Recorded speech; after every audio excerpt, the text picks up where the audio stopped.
Sirens wailed across my own damn land, red and blue lights slicing through the morning haze like angry knives. And there she stood, Brenda Caldwell, strutting toward the deputy's cruiser with a clipboard clutched like a royal scepter, demanding they haul me off for trespassing on property that's been in my family since the ink dried on the 1920s deed. I'm planted in my scuffed boots on the gravel drive of Evergreen Ranch, watching two bewildered lawmen scratch their heads while this perfectly coiffed blonde in a gleaming white Lexus plastered with Riverside Meadows Homeowners Association stickers jabs a manicured finger at me like I'm public enemy number one. The air heavy with sage, and her cloying perfume that probably costs more per ounce than prime rib. Every dramatic flourish of her arm punctuated by the sharp crunch of her stilettos on the stones she scattered in her grand entrance. Like a one-woman percussion squad from hell, the lead deputy, Officer Hayes, squints at his tablet, scrolling property records, then shoots Brenda a look you'd give someone swearing the earth is flat. What would you do if the cops rolled up to your own front door because some suburban tyrant decided you don't belong? Drop a comment below. Tell me where you're watching from, because I guarantee your neighborhood has its own Brenda. And you're about to see what happens when a city slicker picks a fight with the one guy who's been dismantling her kind for 15 years. Let me rewind to 3 months ago, when I was just Ethan Brooks, a burned-out 52-year-old corporate drone licking my wounds from the ugliest divorce in Denver history. I packed it all in and came home to the 40-acre Evergreen Ranch in Colorado, the same spread where I spent every childhood summer learning to mend barbed wire and bottle-feed orphan calves under my grandfather's watchful eye. Those mornings on the sagging porch with coffee steaming in my hand, watching the sun gild the Rocky Mountains in hues of fire and gold, felt like the land itself was stitching up the holes my ex left in my soul. Grandpa Harlan always said this dirt could heal a man if he let it. The screen door still squeaked that familiar tune that city folks curse, but sounds like a lullaby to me. Stepping into the old barn, inhaling that sweet cocktail of aged leather and fresh hay, I felt a peace I hadn't known since spreadsheets ruled my life. Here's the secret Brenda never bothered to uncover. I built Vindicator Property Solutions, the biggest HOA management firm in the nation, overseeing 847 associations across 23 states. I've seen every sleazy tactic, every power grab, every wannabe dictator who thinks a laminated badge makes them emperor, but I was done with that world. I wanted simplicity, quiet, a chance to restore Grandpa Harlan's 1920s farmhouse and maybe raise a couple of horses. Enter Brenda Caldwell, self-anointed monarch of Riverside Meadows, the glossy subdivision that sprouted next door 5 years back like a weed in a wheat field. Imagine every HOA nightmare you've ever heard. Then slap on a platinum blonde bob, a Lexus with vanity plates screaming HOA queen, and a syrupy voice that could curdle milk. She'd sweet-talk the county into rezoning our valley as mixed residential agricultural. Code for Brenda wants to rule everything in her line of sight. For half a decade, she'd been waging war on anyone who didn't match her catalog-perfect vision. Elderly widows, single dads, folks who dared paint their shutters the wrong shade of taupe. My wake-up call came that first Tuesday when I rolled up to find Brenda's crew yanking out Grandpa Harlan's hand-hewn fence posts, the ones marking our boundary since Coolidge was president.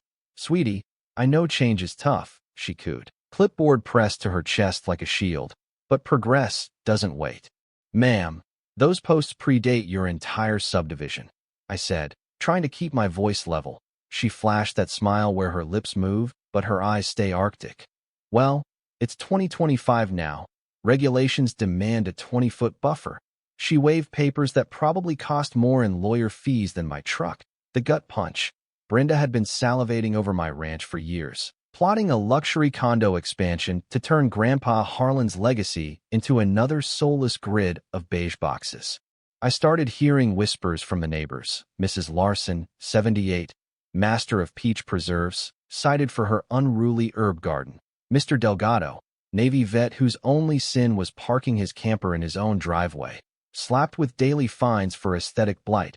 Brenda's private Facebook group, Riverside Meadows Enhancement, wasn't about flowers. It was a hit list. Her posts reeked of developer lust. Once we purge these rural eyesores, values will soar, standing there watching strangers uproot.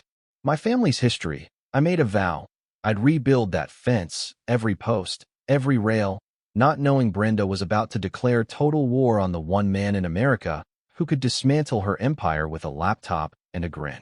2 weeks in, I'm perched on the barn roof at dawn, hammering new shingles while the Rockies blush pink, when I hear the unmistakable click-clack of Brenda's heels marching across my gravel like a metronome set to irritate. She arrives with a county inspector, Tim, a jittery guy who keeps glancing at her like she's holding his leash, papers stacked thick as a phone book in her talons. "Mr. Brooks," she sing-songs, fake concern dripping. "We've got issues." I slide down the ladder, sawdust clinging to my jeans. "What kind of issues?" "Unpermitted structures," she declares like she's sentencing me to the gallows. Tim nods along. "Barn reno, house paint, new fence, all need approvals and impact fees." I glance at buildings older than Brenda's hair color. "Impact fees for what, exactly?" "Preserving neighborhood character," Tim mumbles, avoiding my eyes. 15 grand. Easy, most folks would have panicked. Brenda counted on it. Instead, I smiled. "I'll need full documentation." And that smile was the first crack in her armor.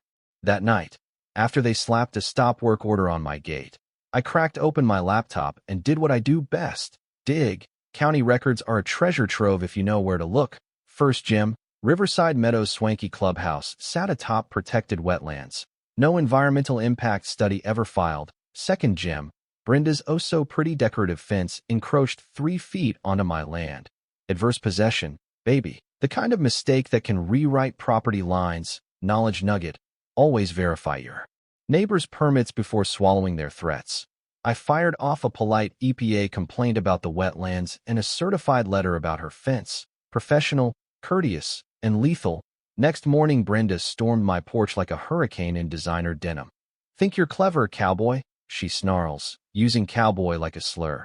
"Just following rules, ma'am," I say, sipping coffee. Her nails drum my railing like machine gun fire. "I know people. I can make your life hell." I nod, thinking, lady, you have no idea who you're threatening. That's when she escalated to declaring my ranch an agricultural nuisance. Apparently the scent of hay and my rooster's dawn serenade violated her members' serenity. But Brenda got greedy. Thursday I waked to survey stakes dotting my fields like confetti from a bad party. She'd paid 3 grand for a boundary survey without asking, trying to manufacture a dispute. Mini twist. Her high-dollar surveyor missed the 1924 concrete monument under the ancient cottonwood, proof positive her line was wrong. Mrs. Larson showed up with chamomile tea and a tale that boiled my blood. Brenda had been terrorizing anyone who didn't fit her suburban mold. Illegal fees for vegetable patches, lien threats for boat parking. She calls herself protector, Mrs. Larson said, settling into my porch swing. But she's a plague. 3 more neighbors trickled in with their own horror stories. The pattern crystallized. Brenda targeted the vulnerable, the different, anyone who dared live without her permission. I wasn't just defending my ranch anymore. I was defending my community. And Brenda had poked the bear who'd been hunting her species for a decade and a half. Week 4 unleashed what I now call the Brenda Blitz, a bureaucratic blitzkrieg that would have broken lesser souls. I returned from the feed store to find a dozen violation notices rubber-banded to my door, thick enough to knock out a mule. My 3 hens, Penny, Cluck Kent, and Hen Solo, suddenly commercial livestock despite being spoiled pets who cost more in gourmet scratch than they'll ever lay in eggs. The barn, standing since Harding was president, now an unpermitted commercial eyesore. Even Grandpa Harlan's 2019 solar panels, a visual assault on residential harmony. Brenda's genius. Schedule every inspection when I'm gone. She'd been stalking my routine like a suburban ninja, each time parading a new inspector who couldn't tell a hay bale from a sofa. "This agricultural chaos tanks our values," she'd lecture while Inspector Dave stared at his shoes. The coup de grace. She hired a drone to buzz my property like a mechanical mosquito, claiming documentation. I'll admit, my hand twitched toward Grandpa Harlan's old 12-gauge. But patience is the hunter's virtue. That weekend, I went full forensic. Colorado requires HOAs to register as corporations, non-negotiable. I pulled the state business registry, and, surprise, Riverside Meadows HOA never filed. 5 years of fees and fines collected by what was legally a glorified book club with a god complex. Knowledge nugget. Check your state's registry before paying another dime. Your HOA might be a ghost. Better yet, Brenda had been paying herself $8 grand monthly without votes. Unlicensed management. Every citation potentially void. I cross-reference her playbook with fraud cases I've crushed. Same targeting, same escalation, same financial funny business. Monday, I host a ranch barbecue. Really a war council disguised as ribs and coleslaw. Mrs. Larson brings peach cobbler that could broker peace treaties. As the sun bleeds purple across the peaks, stories spill. Brenda's reign of terror wasn't random. Elderly who wouldn't fight. Single parents who couldn't afford lawyers. Vets who just wanted peace. Anyone who looked or sounded different. Brenda catches wind. Tuesday, a cease and desist tapes to my door. $500 daily for an unpermitted commercial gathering. Burgers apparently now a business. Her Facebook page explodes with 47 posts about dangerous infiltrators. I'm suddenly a threat to civilized society. Mini twist. Her private investigators report lands in my mailbox by mistake, addressed to Riverside Meadows HOA at my ranch. She'd been using my address to intercept mail. The file's a goldmine, my business. My divorce, my coffee schedule. But Brenda misread Vindicator Property Solutions as some podunk outfit. She had no clue she'd declared war on the king of HOA takedowns. Week 6, she goes nuclear. Emergency restraining order. I'm supposedly plotting a commercial feedlot endangering children. My fiercest livestock. 2 geriatric Maras, Daisy and Buttercup, who nap more than graze. The filing claims I brandished a plow menacingly. Grandpa Harlan's antique for barn display. 3 board members swear I'm a rural extremist. I show up to court with Marcus Tate, my divorce shark who smells blood. We lay out century-old deeds, neighbor affidavits, a harassment timeline. Tighter than a drum. The judge, Judge Morales, peers over bifocals. Miss Caldwell, a plow isn't a weapon. Brenda tries to interrupt. Your Honor, the psychological trauma. Ma'am, focus on real duties, not fiction. Order denied. She pays my costs. I walk out floating. But Brenda's humiliation has teeth. She storms the courthouse steps ranting about deep state judges, floods Facebook with 47 persecution posts, calls an emergency meeting to fund a legal defense against my reign of terror. Her agenda slips into my mailbox. Special assessment for every resident. The beauty, her escalation is textbook. Cornered fraudsters always double down. While she rages, I'm building a case that could make a DA cry. Mini twist. More mail meant for her. Bank statements showing $180,000 vanished from. Reserves, $8 grand monthly to Brenda. Unvoted, $45 grand for a clubhouse re-roof already done. $25 grand in legal fees fighting her own violations. Insurance claims for phantom hail, floods, hurricanes in landlocked Colorado. The perfume on the papers is evidence she handled her own crimes. But the killer, glossy brochures for Riverside Resort Estates, my ranch, a golf course. Mrs. Larson's garden luxury condos. Brenda wasn't protecting, she was plundering to pave. I sit on the porch, beer sweating in my hand, laptop glowing, finally seeing the scope. Organized fraud, lives ruined for condos. Mrs. Larson appears with snickerdoodles. You look like a man carrying the world, just measuring how deep the grave needs to be.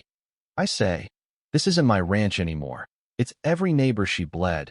Time to stop playing victim and start playing executioner. The morning the sky fell on Brenda started ordinary until an envelope addressed to Riverside Meadows at my ranch slid through the slot.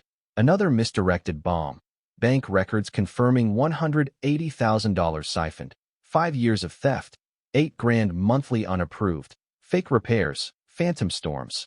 Brenda's LLC snapping up foreclosed homes she forced into distress. The resort plans show my barn as a pro shop. I cross-reference her past addresses, Arizona, Nevada, same gentrification scars. I've sent 47 Brendas to prison. She just handed me number 48. I dial Sarah Nguyen, ex-FBI white-collar wizard. Retirement boring yet? Got a case that'll make your spreadsheet sing. 3 days later, Sarah rolls up in a Tesla, forensic gear stacked like Christmas. We turn the barn into a command center. Hey, and high-tech. Marcus Tate arrives with beer and a grin sharper than a scalpel. Pro bono with popcorn potential. Mrs. Larson coordinates intel. 40 years of gossip worth more than drones. Sarah dissects finances. HOA presidents can't pay themselves without votes. That's theft. Demand budgets in writing. Refusal means audit. Marcus maps the trifecta: civil, criminal, regulatory, bar complaints, quiet title suit, FBI wire fraud. I demo legitimate governance on my software. Neighbors' jaws drop. HOAs can work for us. Tom Riley, Vietnam vet, asks, we thought they were dictatorships. Sarah trains them in evidence protocol. Group chat hums. 30 days to bulletproof before the community meeting trap. Brenda's predictable, bribery, threats, sabotage. I call it. She'll try buying me first. Week 8 she arrives in couture camouflage, boots pristine, jewelry flashing. Ethan, we started wrong. Investors offer 200 grand over market. Wired for sound. Sarah in a van down the road. I decline, her mask cracks. I know about your divorce cash crunch. Cooperate or face inspections, violations, tax hikes. That night my irrigation floods, bolt cut precision. Brenda calls county claiming illegal water use. Noise citations for my rooster, her brother-in-law Commissioner Dale. Caldwell waddles up, eminent domain for community good. Phone recording, threats veiled as advice. Sarah traces laundered bribes. Mrs. Larson photographs the saboteur. Brenda's social media spirals into conspiracy rants. Fee hikes target my barbecue guests. Desperation smells like her perfume, thick and panicked. Week 10 she dials 911, 7:23 a.m., claiming I threatened her with a shotgun. Sirens scream, cruisers roar. Brenda arrives theatrical, mascara artfully smudged. He's a killer. I barely escaped. Deputy Rodriguez eyes my chicken feed bucket. Where's the weapon, ma'am? In the barn, pointed at me. I hand over a USB, full investigation, finances, recordings, footage. I run Vindicator Property Solutions, prosecuted this fraud in 12 states. Brenda's face goes ghost. Rodriguez Mirandizes. Sarah arrives. 15 federal counts. Mail, wire, conspiracy. Ranch becomes a crime scene. Mrs. Larson serves lemonade to cops. Popcorn to neighbors. News crews roll. Brenda's office yields dossiers on every dissenter. Dale publicly disavows. Cuffs click like sweet. Music. The Riverside Meadows Community Center packs wall-to-wall. Court-appointed monitor Patricia Evans gavels order. Miss Caldwell arrested for embezzlement, fraud, extortion, false reports. Largest HOA scam in state history. I take the mic to thunderous applause. Came for quiet. Found a thief. I run the nation's top HOA firm. Sent 47 like her down. Sarah projects theft charts. For $127,000 stolen. Brenda bursts in on bail. He's a fraud. Conspiracy. Security drags her ranting. Unanimous. Vote makes me interim president. Reform mandate. Standing ovation shakes rafters. 6 months later Riverside Meadows breathes free. Transparent budgets online. Open forums. Potlucks in my barn. Mrs. Larson's garden thrives. Tom's RV shines. Brenda gets 4 years federal. $850,000 restitution. Dale 2 years and ousted. Every dollar returned plus interest. I marry Sarah under barn beams. Wedding of the year. Vindicator launches national reform site. 12 states pass oversight laws. Evergreen Community Fund scholarships 15 rural kids. Annual Freedom Fest draws 500. My book tops charts. Another call from Florida. Same scam. Different zip. The fight rolls on. Closure tastes like porch coffee at dawn. Mountains painted gold. Grandpa Harlan's fence stands proud. Justice served ranch style. But tell me, when does defending home cross into wielding power like the tyrants we topple? Is righteous vengeance still justice if it risks becoming the monster? Because sometimes the line between protector and predator is just one righteous swing of the gavel.